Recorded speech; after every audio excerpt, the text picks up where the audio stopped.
네, 안녕하십니까. 환경부 자원순환정책과장 이채현입니다. 오늘 발표드릴 내용은 저희가 자원순환 대전환 추진계획 지난 9월 달에 사회장관 회의를 통해서 발표한 내용이 되겠습니다. 저희가 자원순환 대전환하겠다라고 저희가 선언한 게 이제 작년 12월 정도 일이었는데요. 최근에 저희 자원순환 파트에서는 굉장히 기억에 남는 일들이 많이 있었습니다. 2018년도에는 수도권 일부 지역을 중심으로 폐비닐 수거 거부 사태가 일어났었고요. 2019년도에는 전국에 120만 톤의 불법 폐기물이 쌓여 있어서 그걸 작년도에 처리하느라고 굉장히 혼이 났습니다. 그리고 불법 폐기물 방지를 위해서 제도 개선하느라고 상당히 애를 먹었던 그런 기억이 있습니다. 또 그 과정에서 이제 의성 쓰레기사는 CNN에 방영되기도 했었죠. 그 필리핀에는 또 불법적으로 폐기물이 수출돼서 쌍으로 국제적으로 망신을 당하기도 했습니다. 그래서 그런 어떤 일련의 과정을 겪으면서 그동안의 기존의 어떤 시스템으로는 이 폐기물 문제를 해결할 수 없지 않냐라는 어떤 문제의식에서 저희가 자원순환 대전환 추진 계획을 수립을 했고 금년 9월 달에 발표를 하게 됐습니다.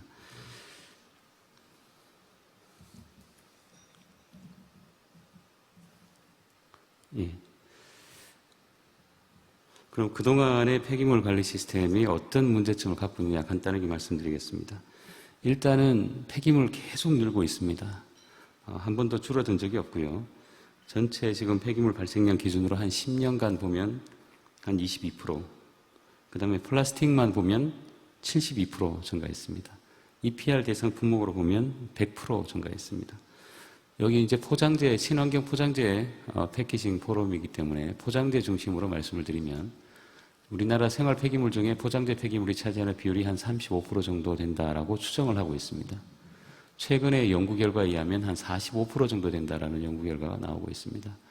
그건 아까 이찬희 교수님께서 발표하신 유럽의 포장 폐기물 중에 포장 폐기물이 한 50%, 60% 정도 차지하고 있다는 것과 맥을 같이 한다고 보시면 되겠습니다. 결국은 생활 폐기물을 줄이는 가장 핵심적인 요소는 포장재 폐기물을 어떻게 줄이는 것인가에 달려있다고 해도 과언이 아닙니다. 폐기물은 늘어나는데 수거는 굉장히 불안정합니다. 2018년도 수거 불안뿐 아니라 지금도 수거 불안 요인이 굉장히 많이 있어서 단기적으로 그 수거 불안을 해소하는 데 굉장히 많은 에너지를 쏟고 있다는 말씀을 드리겠습니다. 수거 잘해도 재활용이 안 된다는 비판 많습니다. 국민들이 분리배출을 열심히 해도 이걸 이동하는 과정에 혼합수거해서 재활용 품질이 떨어진다든지 재활용 업체가 너무 영세하거나 재활용 수요가 없어서 재활용이 잘 안 되고 결국은 소각 매립장으로 갈 수밖에 없는데 소각장 굉장히 부족합니다. 민간 소각 시설 벌써 허가 용량 100%를 넘었습니다. 매립시설 잔여 기간이 한 2, 3년밖에 안 남았다는 보고서 계속 나오고 있습니다. 공공 지자체 관심 없습니다. 지금 생활 폐기물을 수거하는 체계가 이원화되어 있다는 것은 다 아시고 계실 겁니다. 공동주택에서 수거하는 폐기물들은 민간 업체에서 수거해 갑니다. 단독주택만 지자체가 책임지고 있습니다. 그러면 전체 폐기물 발생량 중에서 단독주택에서 발생되는 재활용 폐기물과 종량제 봉투에서 나오는 쓰레기들만 지자체가 책임을 지고 나머지는 지자체가 다 나몰라라 합니다. 나몰라라 하기 때문에 처리시설이 지어질 리가 없습니다. 나몰라라 할 뿐만이 아니라 방해도 합니다. 민원이 있기 때문에 표를 의식한 지방자치단체장이 인허가를 해줘야 되는데 인허가 과정이 굉장히 소극적입니다. 그런 어떤 총체적인 문제가 있었습니다. 저희 유영숙 장관님께서 말씀하셨듯이 코로나19로 상황은 더 심각해졌습니다. 택배 많이 늘었습니다. 작년 대비 한 20% 가까이 늘었습니다. 음식 배달 서비스 매년 70%에서 80% 증가하고 있습니다.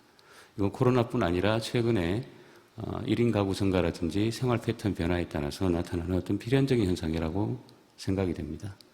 그러면 앞으로도 계속이는 택배, 음식 배달 같은 문제가 계속 지금 증가할 걸로 지금 예상이 되고 있고요. 재활용 폐기물 저희가 공식 통계는 아닙니다만 금년 지자체를 통해서 비공식적으로 받은 바에 의하면 작년 대비 한 11% 정도 증가한 것으로 나타나고 있습니다. 이에 비해서 이제 코로나 때문에 경기가 다운되면서 재활용 원료에 대한 수요가 굉장히 줄었습니다. 그리고 유가 하락에 따라서 재생원료 가격도 줄었습니다. 재활용 업체가 삐그덕거리기 시작했습니다. 그 삐그덕거리는 것들이 수거 중단까지 이제 연쇄적인 반응을 보이고 있습니다. 이런 어떤 총체적인 문제점들이 있다는 말씀을 좀 드리겠습니다. 전략? 예.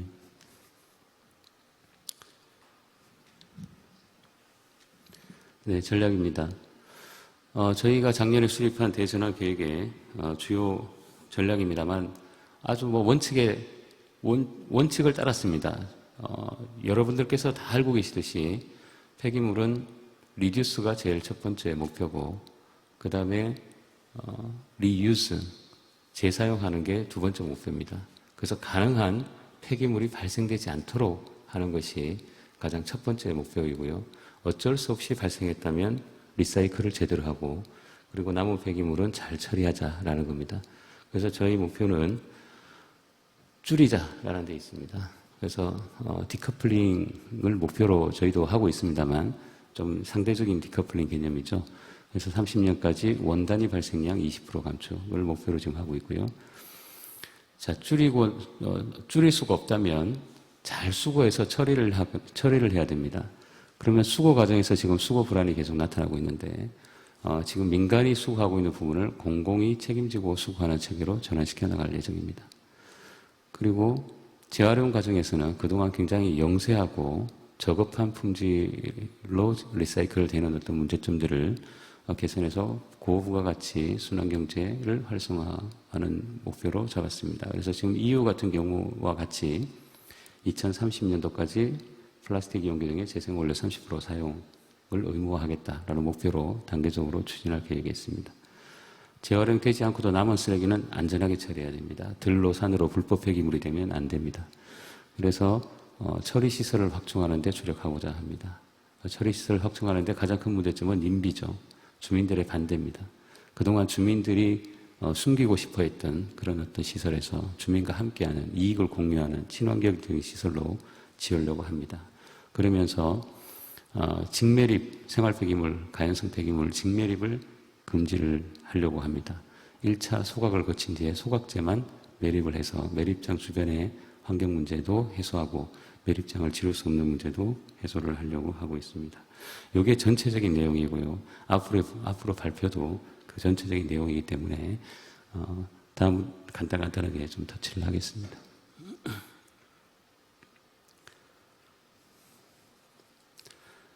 네, 먼저 줄이자입니다. 줄이려면은 저희가 이제 순환 이용성 평가라는 제도가 있죠. 순환 이용성 평가라는 것은 순환 이용성, 그러니까 재활용을 어떻게 하면 좀 용이하게 할 수 있을까라는 점들을 저희가 권고를 해왔습니다. 사실 페트병 같은 경우도 유색에서 무색으로 좀 바꿔주세요. 다른 재질을 동종 재질로 바꿔주세요라고 계속 권고를 해왔습니다. 내년부터는 감량에도 포커스를 맞춰서 이왕이면 같은 제품을 쓰는데 보다 좀 적은 원료로 사용해서 폐기물 발생을 줄여보자라는 쪽으로 권고할 예정입니다. 예를 들면 저희가 같은 500ml짜리 생수병인데 어떤 제품은 10g을 사용하고 있고 어떤 제품은 6g 정도 사용하고 있습니다. 그래서 같은 제품을 만들어내는데 어떤 원료를 좀 작게 사용해서 폐기물 발생을 줄여나갈 그럴 생각에 있습니다. 네, 포장재입니다. 포장재는 제품 포장이 있고 수송 포장이 있죠. 그래서 지금 이 유통은 두 개가 다 혼재되어 있는데요. 첫 번째 지금 나온 게 택배 수송 포장에 대한 기준에 관한 얘기입니다. 그동안에는 제품에 대한 포장 기준만 있었습니다. 그래서 포장 공간 비율은 한 20% 정도로 규제를 하고 있고 포장 횟수는 2차 이내 이렇게 규제를 하고 있는데 수송에 대한 포장 기준은 없었습니다. 그래서 최근 한 달 정도 됐습니다. 저희가 입법 예고를 한 적이 있는데요. 택배에 대한 수송 포장 공간 비율, 그러니까 일회용 포장재에 대해 적용되는 얘기가 되겠습니다. 일회용 택배 포장재는 공간 비율을 한 50% 정도 설정해서 입법 예고를 한 바 있습니다. 두 번째 얘기는 요 밑에 있는 표는 사실 이게 독일의 신포장재법의 특징입니다. 지금 우리나라의 제품 포장 같은 경우는 포장 공간 비율만 설정되어 있다고, 제품에 대한 포장 공간 비율이 설정되어 있고, 사후적으로 우리 지방자치단체에서 점검을 합니다. 지도 점검 한 1년에 한 2번 정도 합니다. 해서 적발이 되면은 과태료 최대 한 300만 원 정도 이렇게 부과하는 시스템입니다. 사후적이기 때문에 과대 포장된 제품이 시장에 유통돼도 막을 수 있는 방법이 없습니다. 적발이 되어도 과태료 300만 원만 내면 되기 때문에 근본적인 문제가 해결되지 않습니다. 독일 같은 경우는 어떻게 하느냐면은 애초에 포장재를 출시할 때, 제품 출시할 때 포장재를 다 등록하도록 하고 있습니다.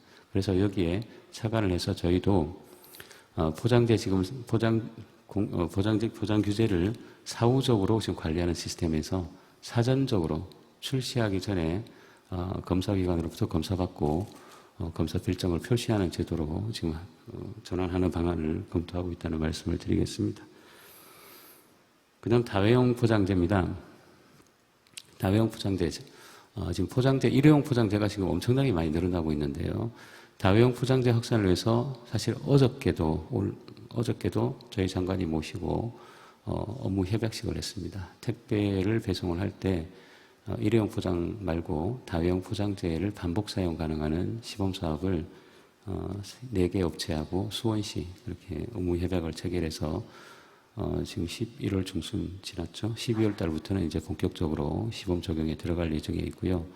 참고로 저희는 이 사업을 계속 키워나가기 위해서 내년도에도 이제 정부 예산에 한 일정 정도 지금 반영이 돼 있는 그런 상태이고, 그 다음에 예산 국회에서도 좀 증액하기 위해서 열심히 노력하고 있다는 말씀을 드리겠습니다. 여기 있는 그림 같은 경우는 지난 5월 달에 저희가 MOU를 체결했던 내용이 되겠습니다. LG전자하고 환경부하고 MOU를 체결했는데요. 여기는 B2B, B2C가 다 적용됐습니다. 자, B2B, 공장과 공장 이동하는데 주기적으로 왔다 갔다 합니다. 그때 일회용 포장 박스 사용할 필요가 사실은 없습니다. 기업이 조금만 노력하면, 관심을 가지면 기업과 기업 간의 거리 이동하는 데 있어서 여러 번 쓸 수 있는 포장재를 개발해서 쓰면 일회용 포장재 많이 줄어들 수 있습니다. 지금 그런 내용이 되겠고, 이 그림은 이제 B2C입니다. 사실 전자제품 같은 경우는 공장에서 소비자 집까지 배송을 하고 설치를 해주고 포장재는 이제 회수하는 그런 시스템입니다. 그런 시스템이기 때문에 일회용 포장재를 쓰지 않고 다회용 포장재를 쓰더라도 회수해서 다시 사용할 수 있는 그런 시스템이 되겠습니다. 이렇게 조금만 관심을 가지고 노력하면 일상 어떤 기업 활동 하시는 과정에서도 포장 폐기물을 많이 줄일 수 있다라는 말씀을 좀 드리고 싶습니다. 그 다음 제일 많이 아시고 계신 게 지난 6월달 이후에 사회적으로 좀 논란이 됐던 재포장 금지였죠. 제품에 대한 재포장. 우리 이찬희 교수님께서 세계적으로 세 가지만 우리나라가 가지고 있다라는 말씀을 하셨는데 사실은 4가지입니다. 재포장 금지라는 제도도 아마 세계에서 우리나라가 유일하게 있지 않을까라는 생각이 들고요. 재포장 관련해서 좀 논란이 있었습니다만 여러 업계와 같이 논의와 협의가 잘 돼서 내년 1월부터 본격적으로 이제 시행이 될 거고요. 일단 3개짜리 상품, 포장돼서 생산된 제품 3개를 다시 묶어서 비닐팩이나 이런 시트류나 필름류로 다시 묶어서 포장하는 행위는 이제 못하게 되는 그런 제도가 되겠습니다. 그에 따라서 한번 저희가 필름 시트류 EPR 출고량이 한 35만 톤 정도 되는데 그 중에 한 어느 정도 효과가 있는가 분석을 해봤더니 한 8% 정도 절감 효과가 있는 것으로 그렇게 분석되고 있고요. 많이 협조해 주신 업계에 감사를 드리고 앞으로도 조금씩 자발적으로라도 조금씩 더 많이 노력하는 그런 단계가 되었으면 좋겠습니다. 재사용 관련해서 인프라 구축 쪽에 지금 그림을 좀 많이 했습니다만 죄송합니다. 백하려면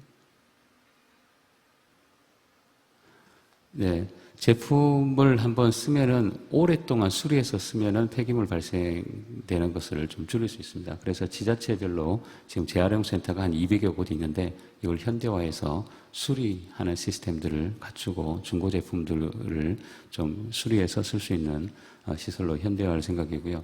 포장재 없는 마켓, 더피크라든지 몇 개 많이 있죠. 요즘 이 관련해가지고 상당히 많은 다른 어떤 아이디어들도 많이 나오고 있습니다.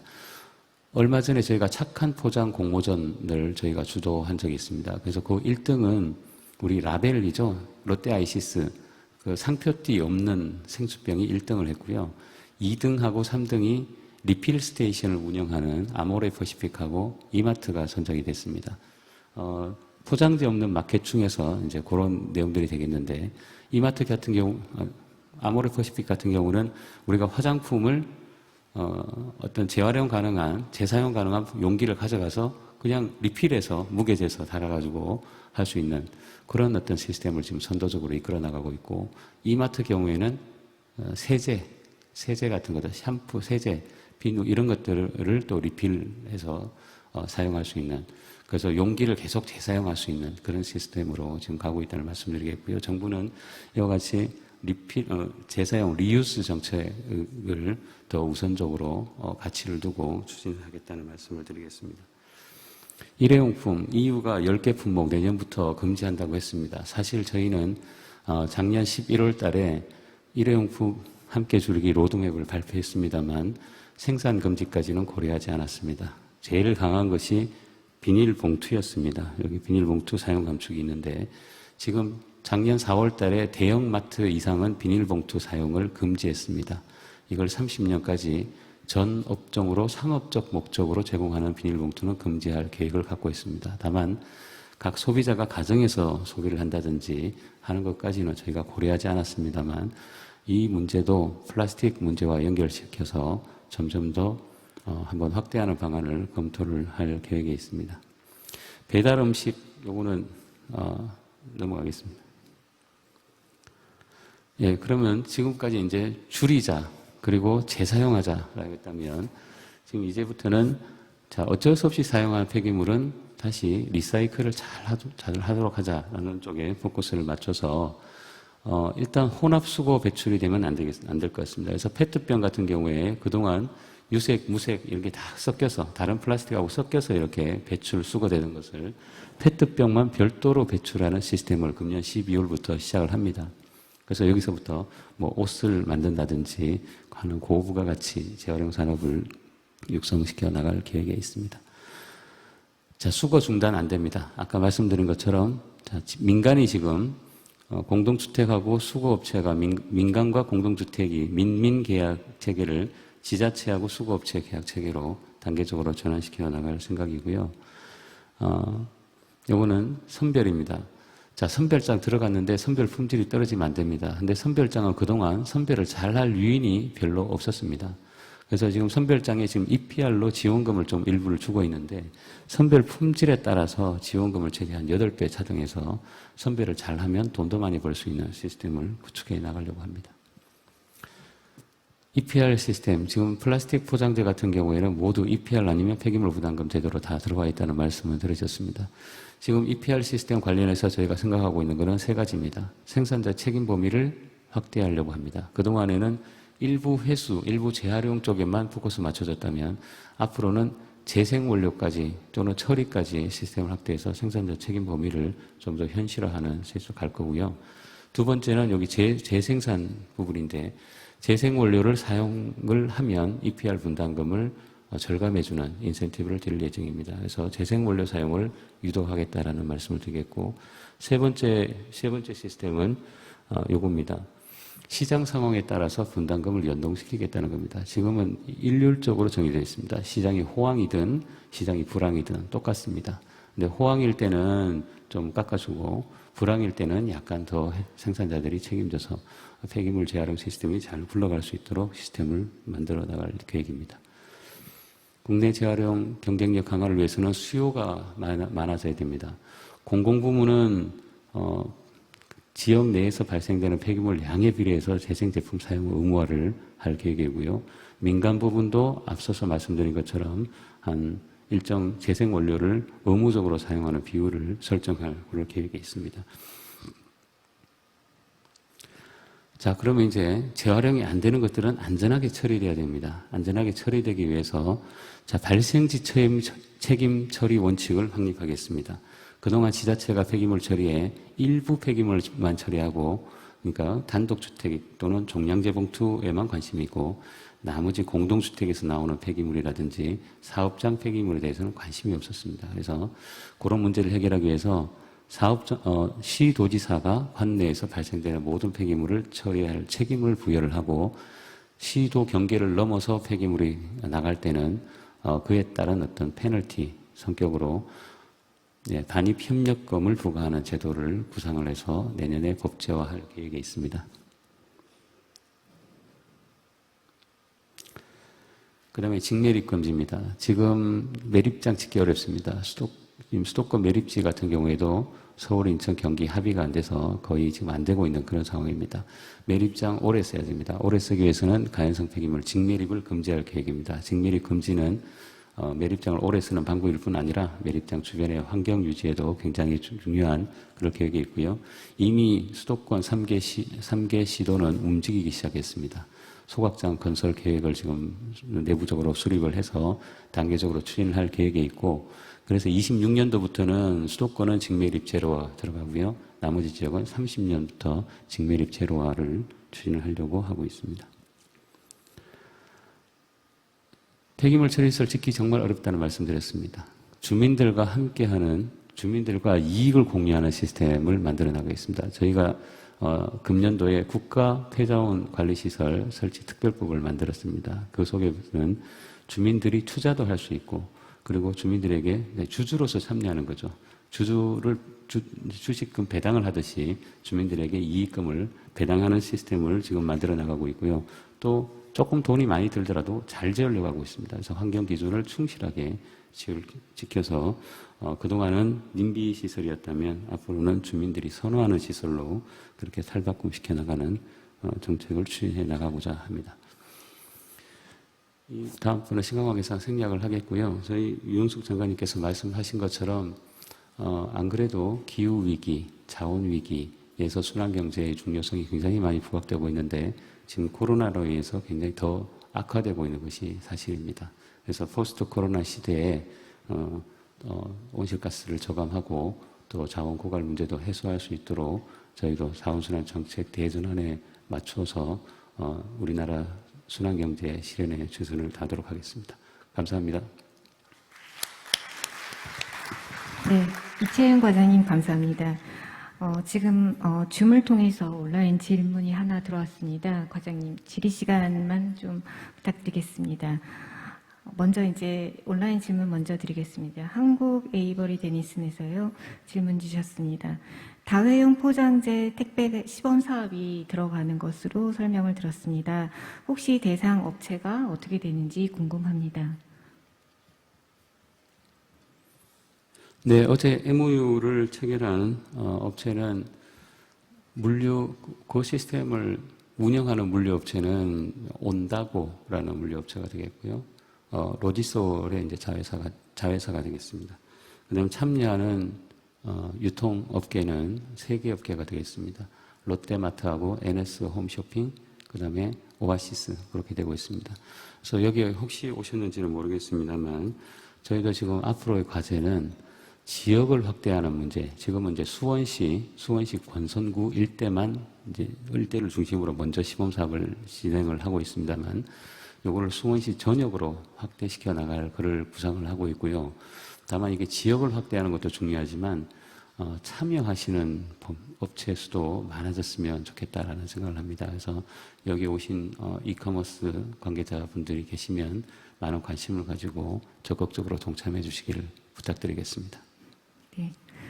시간 관계상 그 질의응답을 플로어에서 한 분만 좀 받도록 하겠습니다. 질의가 있거나 의견이 있으신 분은 손을 들어주시기 바랍니다. 예, 안녕하세요. 저 CJ제일제당 박은진이라고 합니다. 예, 오늘 발표해 주신 거 잘 들었고요. 제가 2가지 질문 좀 드리고 싶은 게 있는데요. 첫 번째는 그 가공식품 부문에 있어서 그 패키징의 기능이라는 것이 있는데 지금 환경부에서 그 법을 규제를 하실 때 이 패키징을 그 식품 포장에 있어서 패키징을 그 단순히 이제 웨이스트 폐기물로 보시는지 아니면 그 푸드의 그 익스텐션이라고 보시는지 좀 그 관점이 첫 번째로 좀 궁금하고요. 그리고 두 번째는 그 저희 이제 식품 포장을 설계를 하다 보면 식품은 그 식품위생법을 그러니까 참고할 수밖에 없습니다. 그 법을 따라야지만 제품이 나갈 수 있는데 사전에 이제 이렇게 이제 그 정책 방향이나 이런 부분을 좀 수립을 하실 때 환경부 내부에서만 진행을 하시는 건지 아니면 이제 관련된 이제 다른 부처하고도 의견을 좀 공유하시는 건지 좀 궁금합니다. 네, 말씀드리겠습니다. 자, 패키징에 대한 환경부의 어떤 관점. 패키징이 제품 보호라든지 여러 가지 어떤 기능을 갖고 있는 것들은 저희도 다 알고 있습니다. 일단 안전해야 되겠고요. 그죠? 포장이라는 게 제품의 안전, 위생, 그리고 수송, 그리고 가치를 또 부가가치를 높이는 그런 여러 가지 포장 기능을 갖고 있다는 건 알고 있습니다. 그것을 지키면서 그 저해되지 않으면서 그리고 최소한의 자원으로 그 포장 폐기물을 줄이자라는 것이 저희 생각이고 이것은 비단 저희만의 생각이 아니라 EU의 디렉티브에도 EU의 규정에도 그렇게 규정이 되어 있는 걸로 알고 있고요. 그걸 그대로 받아서 우리 산업자원부에서 운영하고 있는 KS에도 그런 내용 원칙들이 규정이 되어 있는 걸로 그렇게 알고 있습니다. 두 번째는 저희 환경부가 포장 관련 제도를 설계를 할 때 식품의약품안전처 등 타 부처와 협의를 하고 있는지에 대해서 질문을 하셨는데요. 관련해서 이제 재포장 관련해서 그런 어떤 문제인식이었던 것 같습니다. 재포장뿐 아니라 저희가 택배 같은 우리 수송포장 기준에 대해서 최근에 입법 예고를 했습니다만 입법 예고와 부처 협의를 동시에 합니다. 그래서 공식적인 어떤 의견 수렴 절차를 거치고 있다라는 말씀을 드리고 저희가 법률이라든지 그리고 대통령령 같은 경우에는 저희 국무회의나 차관회의를 통해서 각 부처들하고 다 협의도 하고 의견도 수렴하고 있다는 말씀을 드리겠습니다. 네, 감사합니다. 더 많은 질문과 의견이 있으실 걸로 생각은 들지만, 시간 관계상 여기서 좀 마무리를 하려고 합니다. 수고해주신 이채은 과장님께 다시 한번 큰 박수 부탁드리겠습니다.